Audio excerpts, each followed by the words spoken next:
Let's be clear, this is not a detailed or in-depth recount of the entire life of Haile Selassie, but rather a mini-doc detailing a lot of important factors.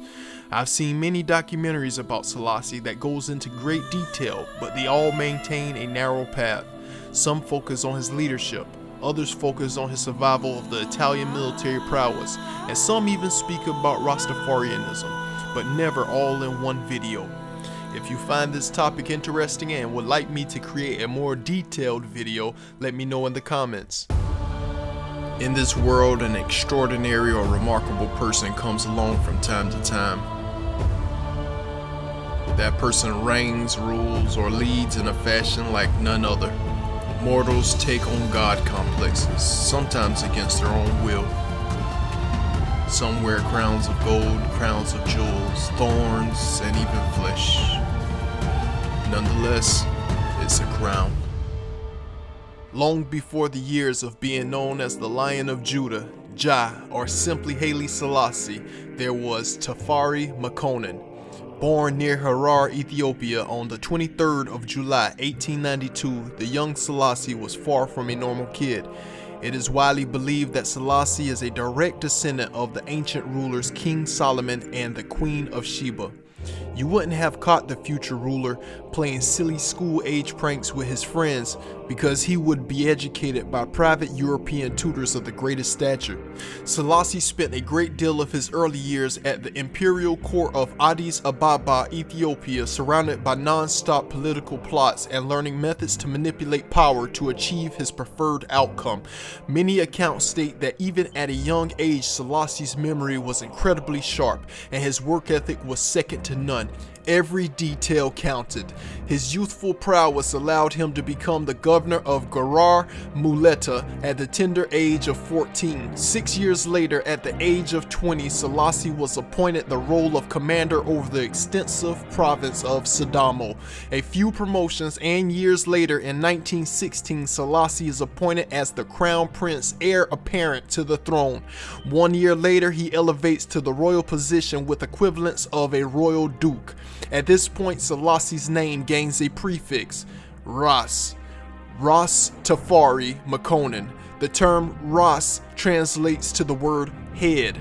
Upon the death of Empress Zuditu 13 years later, Selassie is officially crowned emperor and king of kings. Selassie, who has been known by his birth name to this point, takes the regnal name of Haile Selassie I. Haile translates to power of. Selassie means Trinity. Full translation means power of the Trinity. Selassie's full title would be, quote, by the conquering lion of the tribe of Judah, His Imperial Majesty Haile Selassie I, King of Kings, Lord of Lords, elect of God. It is important to digress for one moment. Simultaneously, unbeknownst to either party, a Jamaican-born activist in the United States was seemingly prophesized to his black rallygoers. This is Marcus Garvey, a tremendous Pan-African heavyweight in his own right, would speak of a leader who will rise from Africa. This leader would be all but a messiah to the black race of people scattered around the world. This leader would be unconquerable. Garvey's native country of Jamaica would heed this prophecy the most, and some would even live to see the godlike figure in person. Garvey, on the other hand, would die in 1940 at the age of 52 in London, England, never setting foot on the African continent.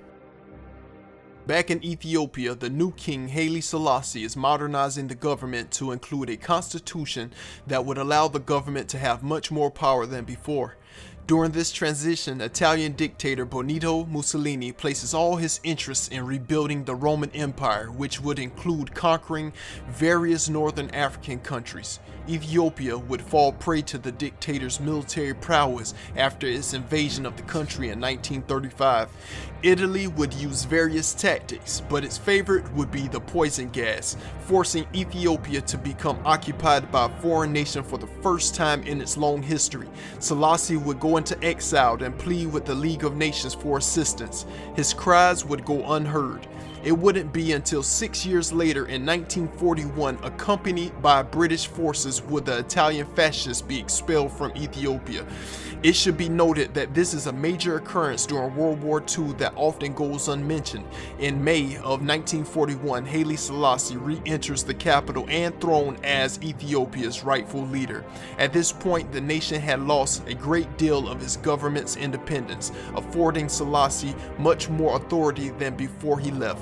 For the next 10 years, Selassie would improve the country's military capabilities and rebuild the administration.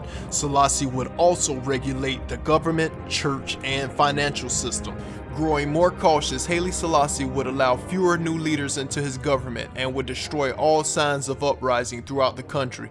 Throughout the 1950s and early 60s, Selassie would work tirelessly to absorb the province of Eritrea, accomplishing his goal in 1962.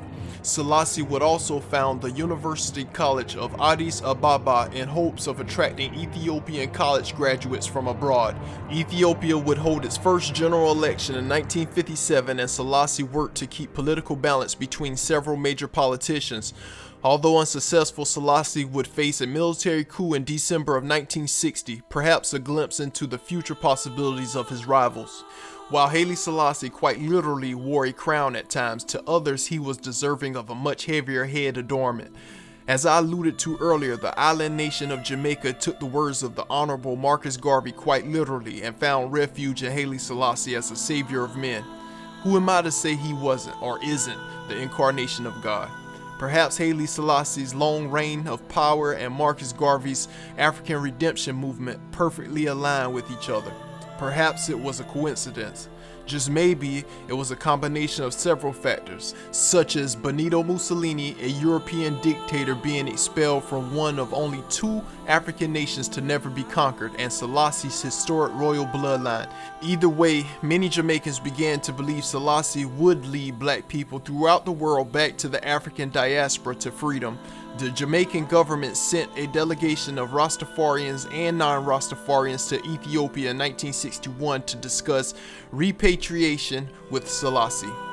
During the visit, the Rastafarian delegations were tasked with taking a message from Selassie back to the Jamaicans.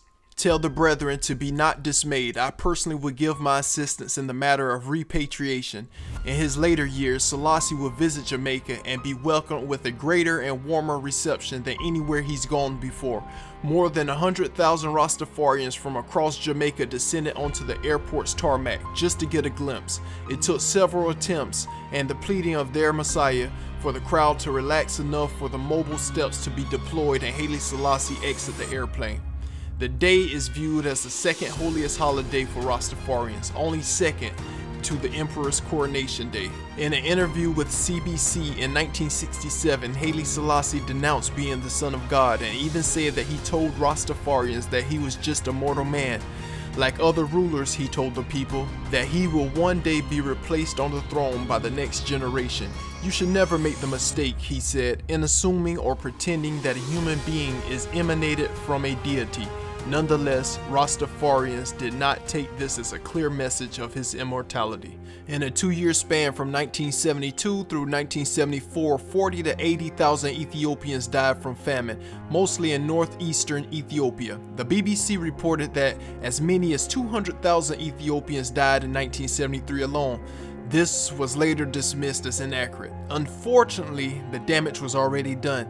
Using the famine as leverage, a group of dissident army officers began plotting a coup against Haile Selassie's regime. These officers would put together a video that would play around the clock on Ethiopian TV showing the starving people, inflated death numbers, and Haile Selassie eating at a feast. This would turn the public against the ruler.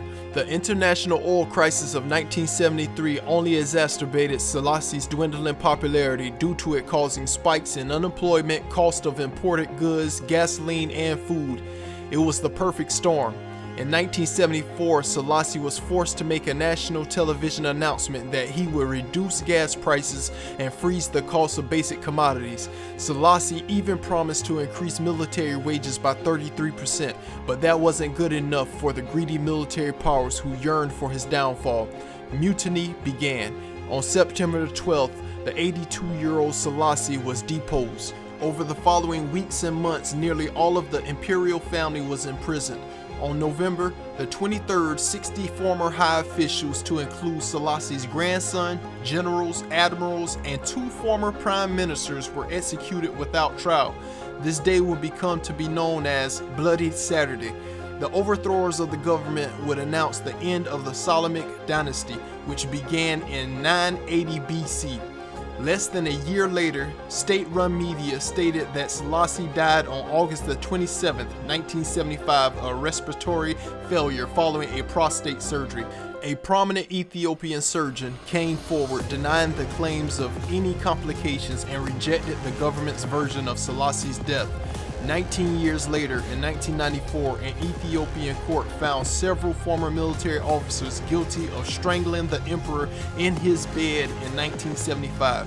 The courts also charged the Provisional Military Administrative Council, who seized power from Selassie, with genocide and murder. This was all backed up by documents obtained showing the military regime's seal and signature on paperwork to assassinate Selassie. Why was he dethroned?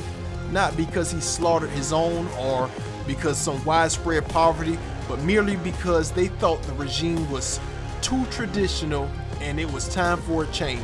Selassie's bones were not found until 1992 under a concrete slab on the palace grounds, although some say they were really found under a toilet. Finally, on November 5th, 2000, Haile Selassie, the Lion of Judah, was laid to rest with the Ethiopian Orthodox Church giving him a funeral, but even then the government refused calls to declare the ceremony an official imperial funeral. This has been The Crown.